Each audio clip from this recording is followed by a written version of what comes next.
하나님은 살아계십니다. 살아계신 하나님은 우리의 형편과 처지를 잘 아십니다. 그리고 기도하고 간구하며 나가는 우리들에게 하나님의 은혜로 함께 하실 것입니다. 기도하고 시작했는데 어찌하여 상황이 더 나빠질까요? 하나님의 뜻대로 살려고 했는데 우리의 형편과 처지는 나아지지 아니하고 점점 더 어려워져 가면 어쩐 일일까요? 엘리야의 지금 심정이 그렇습니다. 지금 우리가 엘리야 이야기를 4주째 듣고 있는데요, 하나님이 엘리야를 들어 쓰셨지 않습니까? 그러면은 한번 묻겠습니다. 엘리야를 부르신 분이 누구지요? 하나님이시잖아요. 엘리야를 갈멜산에 올려 보내신 분이 누굽니까? 하늘에서 엘리야가 기도할 때에 불이 번제단 위에 내리게 하는 분이 누구지요? 그리고 하늘에서 닫혔던 3년 6개월 동안에 비가 내리게 하신 분도 하나님이시라고 하면은 그 하나님이 엘리야를 쓰시고 엘리야와 함께 하신다고 하면은 엘리야가 하는 일을 좀 도와주셔야 되지 않겠습니까? 그런데 자, 물 흐르듯이 모든 것들이 잘 흘러갈 줄 알았는데 그게 아니라 오히려 상황은 더 악화되어 갑니다. 이세벨을 죽이겠다고 합니다. 밖으로는 이세벨을 죽이겠다고 하고 안으로는 엘리야가 낙심하고 절망하고 있습니다. 하나님이 도와주시고 하나님이 역사하실 줄 알았는데 그 하나님의 역사가 나에게 없는 것 같아 보일 때 엘리야가 낙심하고 절망하고 있습니다. 엘리야는 브엘세바에서 호렙산까지 약 한 601km거든요. 601km 되는 이 거리를 40일을 주야로 걸어서 갑니다. 여러분 한번 생각해 보세요. 아무리 더운 나라라 그래도 600km를 40일 간다? 이거는 조금 너무한 거지요. 유대인들에게 하루길은 얼마냐면요 30km에서 35km, 많이 빨리 걸어가는 사람들은 40km를 걸어갑니다. 이게 하루길이에요. 그러면은 600km를 40일로 나누면 하루에 몇 킬로를 걸어간 겁니까? 15km 간 거예요. 그러니까 하루길이 30km라고 하면 그 절반을 갔다는 겁니다. 그러면 한번 생각해 보세요. 엘리야가 브엘세바에서 호렙산까지 빨리 간 거요, 마지못해 가지고 천천히 간 겁니까? 마지못해 가지고 천천히 간 거잖아요. 왜 그렇게 갔을까요? 하나님께 지금 투정하고 있는 것입니다. 하나님 저를 쓰신다고 하셨으면서 왜 이렇게 저를 내버려 두십니까? 라고 엘리야는 투정하며 가는 것입니다. 드디어 엘리야가 40주야를 걸어가지고 호렙산에 도착했습니다. 호렙산 굴로 들어갔어요.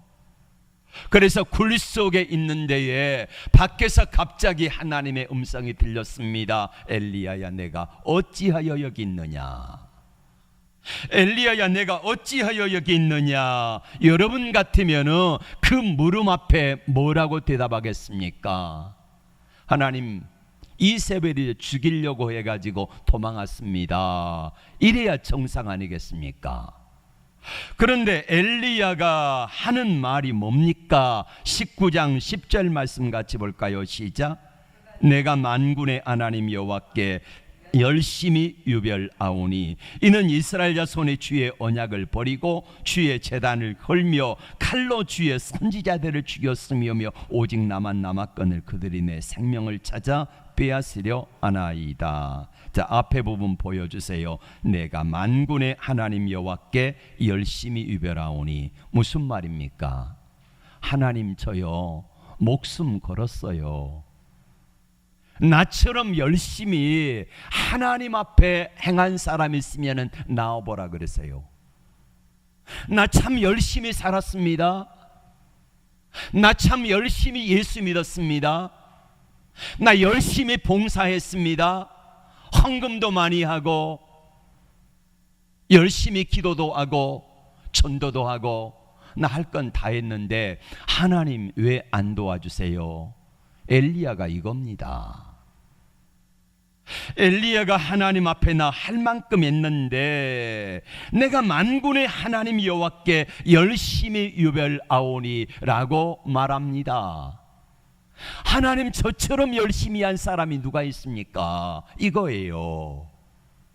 근데 오직 나만 남았다는 거예요. 근데 혼자 남은 나를 저 이세벨을 죽이게 하랍니다 라는 거예요.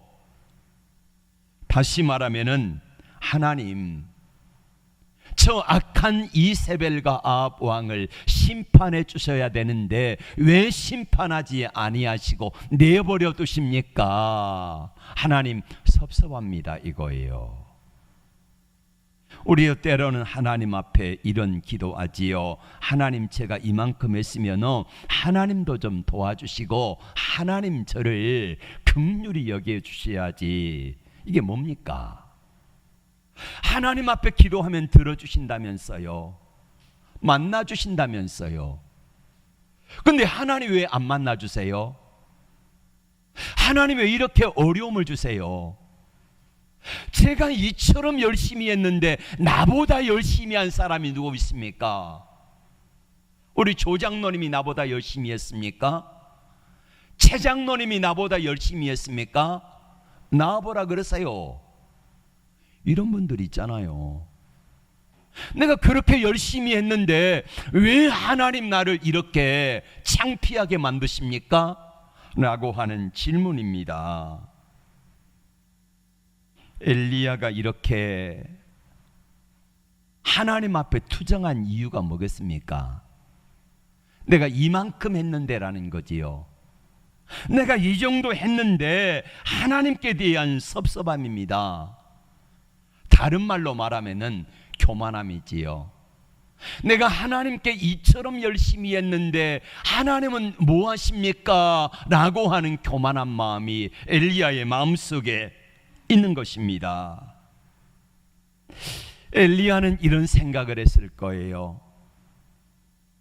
갈멜산에서 엘리야의 번제단 위에 불이 내리고 그리고 3년 6개월 동안 닫혔던 하늘의 문이 열려가지고 비가 내리고 기손 시내로 450명의 바알 선지자들을 다 데려다가 죽이고 백성들의 입으로 고백하잖아요. 여호와 그가 참신이다.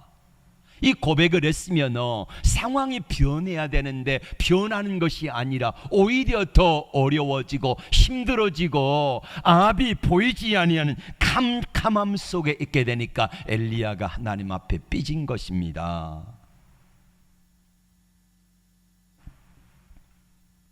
엘리야는 어느새 모르게 자기가 주인공이 되어버린 거예요. 하나님, 제가 이만큼 했는데 하나님 뭐 하십니까? 하나님, 제가 이만큼 섬겼는데 하나님 안 도와주시고 뭐 하십니까?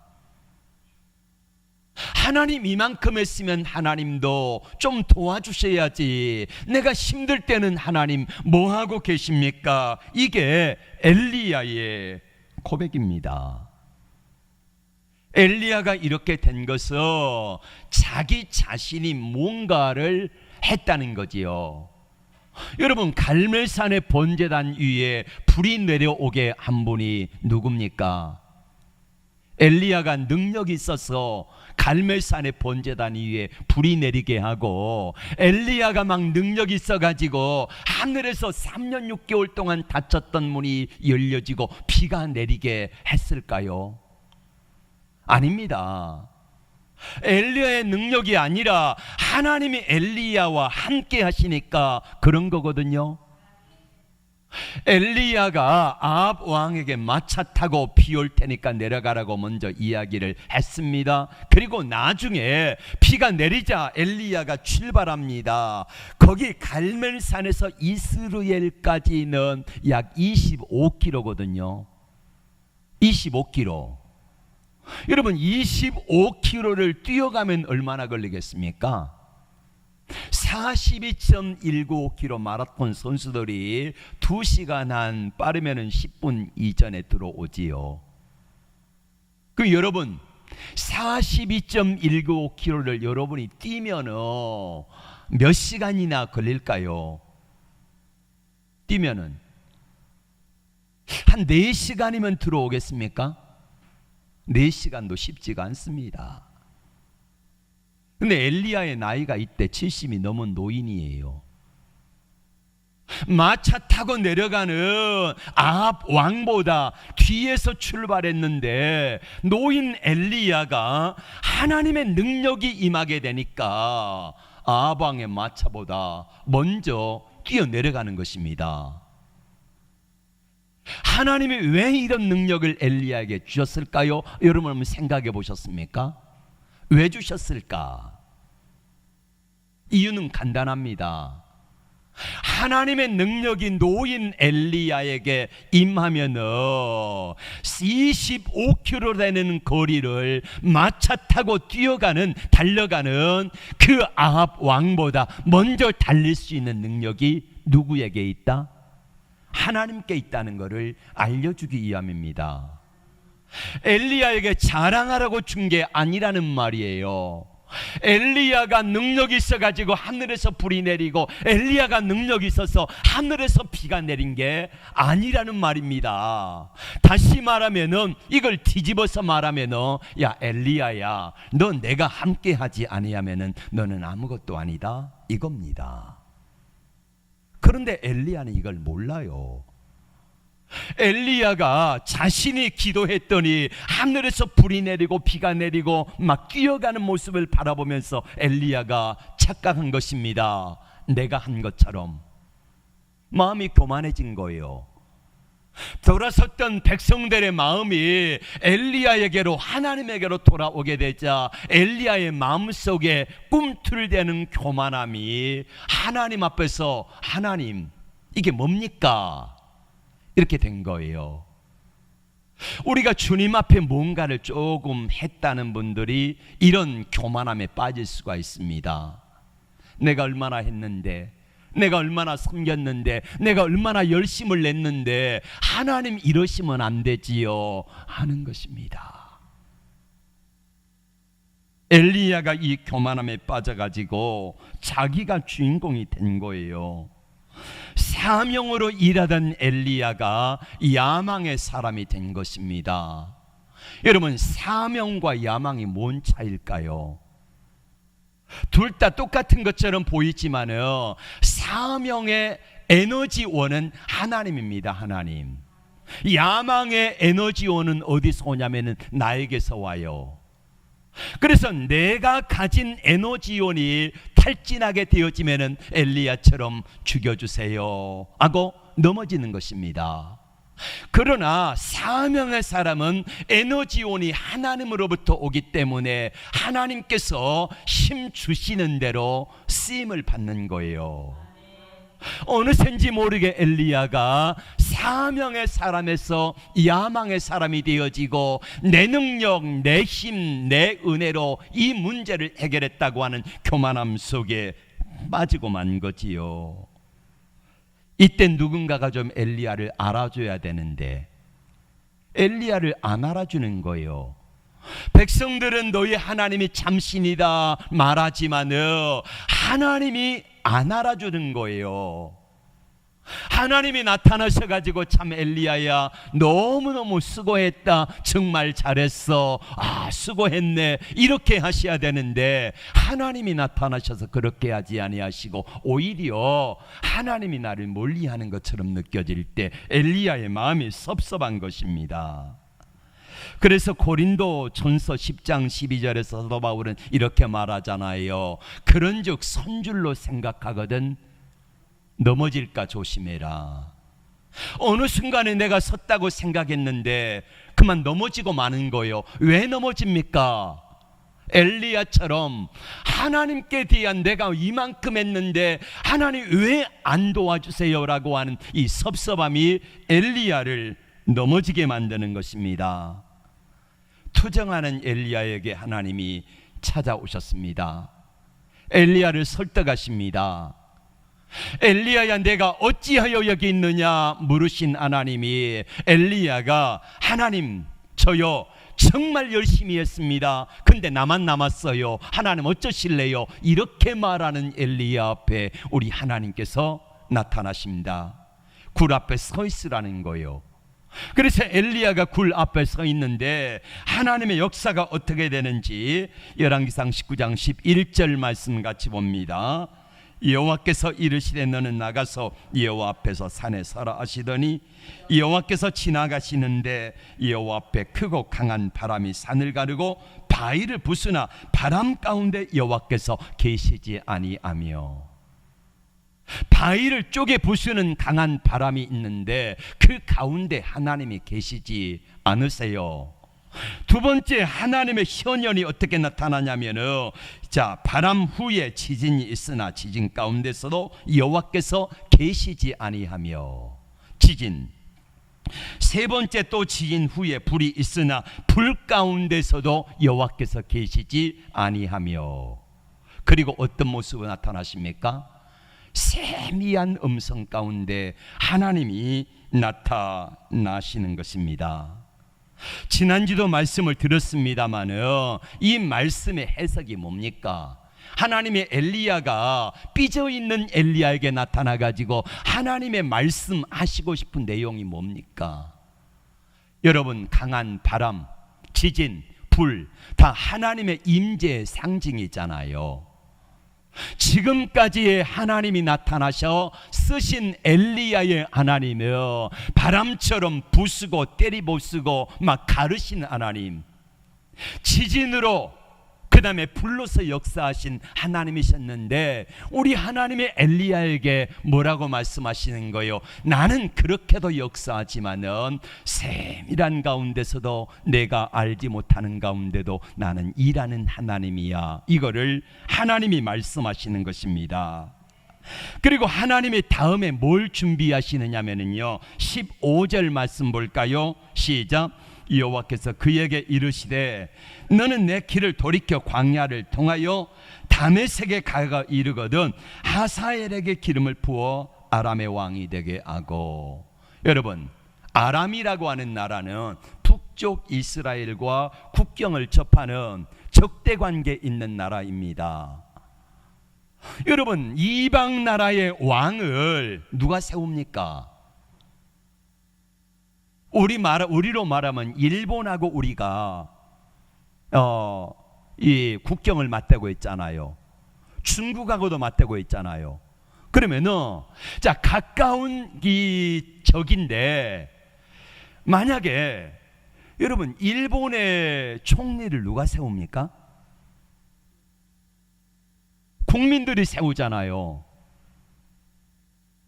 그럼 여러분 중국의 총리를 누가 세웁니까?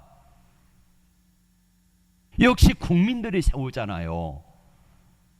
근데 하나님이 뭐라고 말씀하시냐면은, 야, 일본의 저 우리하고 적대관계에 있는 저 총리를 갈아치우고 너는 다른 사람에게 기름 부어가지고 세워라, 이렇게 말하면은 이게 말이나 되겠습니까? 이해가 안 돼요. 그런데 하나님이 그렇게 하시면서 하사엘에게 기름을 부어서 아람 왕을 삼으라, 이 말씀의 의미는 뭐냐면은 누가 아람 왕을 세우기도 하고 패하기도 한다는 겁니까? 하나님이 패기도 하고 세우기도 하신다는 거예요. 그리고 그 다음 절에 뭐라고 하나님이 말씀하십니까? 16절에 너는 또 nim시의 아들 예후에게 기름을 부어 이스라엘 왕이 되게 하고. 이스라엘 북왕국 이스라엘 왕이 지금 아합인데, 악한 아합과 이세벨 대신에 너는 예후에게 기름을 부어서 북이스라엘의 왕을 세우라는 겁니다. 그러니까 하나님께서 일하시는 모습이 뭐냐면요, 내가 일하는데 내가 너에게 갈멜산에서 나타나 가지고 하늘에서 불이 내리고 비가 내리고 내가 막 아방 앞에서 뛰어가고 하는 이 능력도 있지만요, 나는 내가 알지 못하는 사이에 세밀하게 저 북쪽에 아람 왕을 세우기도 하고 패하기도 하고, 그 다음에 북쪽 이스라엘에 아합 왕을 세우기도 하지만은 패하기도 하는 분이 누구다? 하나님이다. 이거를 보여주시는 거예요.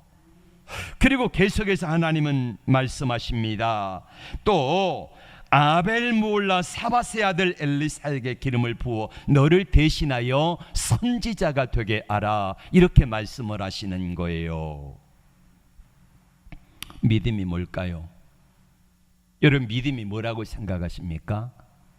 믿음은 어떤 상황 속에서도 하나님을 신뢰하는 게 믿음입니다.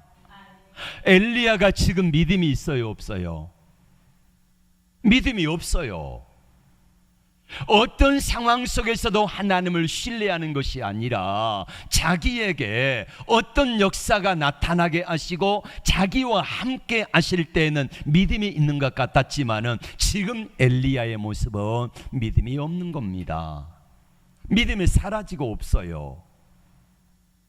믿음이 없는 엘리야에게 하나님이 찾아오셔서 말씀하시고 엘리야를 회복시키기를 원하시는 거지요. 우리가 고난이 오면 우리는 해석하기를 먼저 원합니다. 해석을 해요. 왜 왔지? 이유가 뭐지?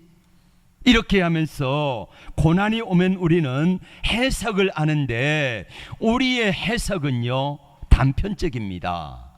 왜요? 통째로 보지 못하기 때문에. 장님 코끼리 만지기, 다리 만지기 있잖아요. 여러분, 장님이 코끼리를 만지는데 여기 등 쪽을 만지면은 야, 코끼리는 평평하게 생겼구나, 이렇게 말하지요. 근데 장님이 코끼리의 코를 만지면은 코끼리는 원통처럼 생겼네, 이럴 거 아니겠습니까? 장님이 코끼리를 만지는데 일부분만 보고 만지는 것처럼 자기가 상상한 대로 자기가 만진 부분만 코끼리에 대해서 인지를 하지 않습니까? 여러분, 한 번도 코끼리라고 하는 동물을 본 적이 없는 사람이라고 하면 아마도 장님처럼 누구나 그렇게 판단할 것입니다. 우리에게 주어진 삶의 어떤 어려운 문제를 만날 때에 대부분의 사람들은 자기가 가진 환경과 자기가 경험한 그 경험으로 고난을 해석하고 판단하고 하나님에 대해서도 그렇게 생각하고 판단을 하게 되는 것입니다. 그래서 아는 만큼 본다 그러지요. 아는 만큼 보는 것입니다. 저는 시편 23편을 묵상하다가 하나님이 주신 특별한 은혜를 깨닫게 되었습니다. 여호와는 나의 목자, 신인에게 부족함이 없으리로다. 여러분, 부족함이 없게 하시는 분이라고 하면은 어디로 인도해야 돼요? 푸른 초장, 쉴만한 물가. 그런데 시편 23편을 가만히 한번 들여다보세요. 여호와는 나의 목자, 신인에게 부족함이 없으리로다. 바로 푸른 초장, 쉴만한 물가가 아니라 어디가 나옵니까? 내게 사망의 음침한 골짜기를 다닐지라도 해를 두려워하지 않을 것은, 이 말씀이 먼저 나옵니다. 하나님이 목자가 되시면 푸른 초장, 쉴만한 물가가 먼저인데 왜 하나님께서는 우리의 삶을 사망의 음침한 골짜기로 인도해 가시는가 하는 거 한번 생각해 보셨습니까? 여러분, 양 한 마리가 어쩌다 실수해가지고 사망의 음침한 골짜기로 간 것입니까? 아니면은 이 말씀의 분위기로 보면은 목자가 의도적으로 사망의 음침한 골짜기로 양들을 다 데리고 통과하는 것입니까? 두 번째예요. 어쩌다 양 한 마리가 실수해가지고 사망의 음침한 골짜기를 다니는 것이 아니라 목자가 의도적으로 사망의 음침한 골짜기를 데리고 갔다니까요. 왜 데리고 갔겠습니까? 목자가 몰라서 실수해가지고 사망의 음침한 골짜기로 데려간 것입니까? 아닙니다. 그렇다고 하면은 왜 데려갔을까요? 이유는 딱 한 가지입니다. 이 사망의 음침한 골짜기를 지나야지 뭐가 있어요? 푸른 초장, 쉴 만한 물가가 있기 때문에 데려간 것입니다. 많은 사람들이 이걸 보지 못해요. 우리 하나님 전능하신 분이라면서요, 목자시라면서요, 왜 하나님은 나를 이처럼 사망의 음침한 골짜기로 데려가십니까? 엘리야처럼 삐지고 토라지기도 하고 어떤 사람은 교회 안 나와버려 이것 때문에. 이런 사람들이 있다니까요. 우리는 이 말씀 속에서 하나님께서 의도적으로 이 사망의 음침한 골짜기를 반드시 지나야만이 쉴 만한 물가가 있고 푸른 초장이 있는 것을 알기 때문에 양들에게, 야 양들아, 사랑하는 성도들아, 조금 힘들지만은 이 과정을 지나며 푸른 초장 쉴 만한 물가 있어, 그러니 염려 마라 하시면서 우리 주님, 목자 되신 주님이 나와 함께 하심을 믿습니다. 반드시 지나가야 하는 과정이라면은 우리 하나님은 분명히 약속하신 대로 감당할 만한 능력과 힘과 은혜를 반드시 주실 줄로 믿습니다. 엘리야가 하나님 앞에 삐져가지고 한 말 두 가지를 기억해 보십시오. 내가 하나님 앞에 열심히 특식했습니다. 하나님, 나 정말 열심히 했습니다. 그리고 두 번째가 뭡니까? 나만 남았다는 거지요. 이때 하나님이 뭐라고 말씀하십니까? 야, 너만 남은 것이 아니라 몇 명 남겼다고요? 7,000명 남겼다는 거예요. 하나님, 나 혼자 남았습니다. 여러분, 힘들고 어려울 때요, 우리가 하는 고백이 엘리야와 똑같아요. 나 혼자 남았습니다. 내 남편도 못 알아주고 내 아내도 못 알아주고 우리 목사님도 못 알아주고 아무도 안 알아주는 것 같아요. 하나님도 나를 안 알아주시는 것 같아요. 그럴 때 사람이 삐집니다. 넘어져요. 여러분, 그러지 마시기를 바랍니다. 엘리야가 어찌하여 여기 있느냐 물음 앞에 두 번째로 했던 게 하나님, 나만 남았습니다 하는데, 하나님은 그게 아니라 너만 남은 게 아니라 7,000명 남겼으니까 그 사람들과 함께 해라, 이것입니다. 사랑하는 성도 여러분, 탈진한 엘리야에게 하나님께서 한 번도 나무라지 않으세요. 많이 수고했기 때문입니다. 하나님이 엘리야의 사역과 수고를 인정한 거예요, 안 한 거예요? 인정해 주신 거잖아요. 자, 근데 엘리야가 상황이 어렵고 힘들고 내 뜻대로 안 되니까 삐져가지고 하나님 죽여주세요, 나만 남았습니다, 내가 얼마나 열심히 했는데 하나님 이러기십니까? 이렇게 불평하고 원망하는데 그러지 말라는 거예요. 네. 좀 못 알아주면 어떻습니까? 내가 주님 앞에 한 거지 알아주라고 한 건 아니잖아요. 근데 우리가 섬기면서 신앙생활하면서 이런 딜레마에 빠지기가 쉬워요. 알아달라는 거지요. 못 알아줄 때 삐져요. 안 알아준다 그러면서 떠벌리고 다녀요. 예, 그러지 말라는 거예요.